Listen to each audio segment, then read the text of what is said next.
Good morning fifth class. Hindi में आपको मैंने सर्वनाम का करवा रखा है। यूटी में मैंने आपको जो दिया है लेसन नंबर 9 है आपका सर्वनाम। क्वेश्चन आंसर देखेंगे इसके। सर्वनाम किसे कहते हैं, सर्वनाम के कितने भेद हैं, प्रत्येक का नाम लिखिए। संज्ञा के स्थान पर प्रयोग किए जाने वाले शब्दों को सर्वनाम कहते हैं। सर्वनाम के 6 भेद हैं।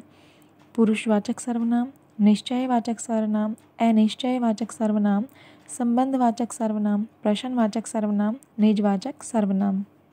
सेकंड क्वेश्चन है, पुरुषवाचक सर्वनाम की परिभाषा लिखिए व इसके भेद बताइए। पुरुषवाचक सर्वनाम, सर्वनाम का जो रूप वक्ता, श्रोता तथा अन्य किसी व्यक्ति का बोध कराता है।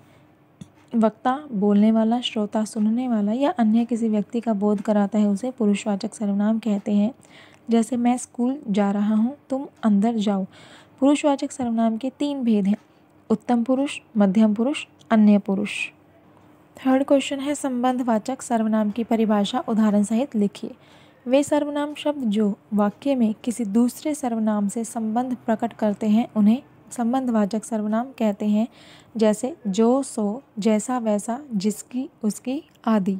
फोर्थ क्वेश्चन है आपका, प्रश्नवाचक सर्वनाम से क्या तात्पर्य है, उदाहरण सहित स्पष्ट कीजिए।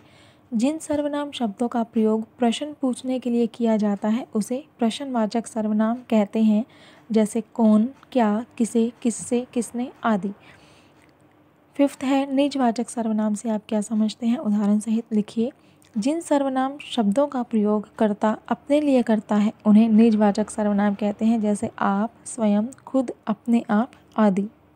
सिक्स्थ क्वेश्चन है, निश्चय व अनिश्चय सर्वनाम में अंतर स्पष्ट कीजिए।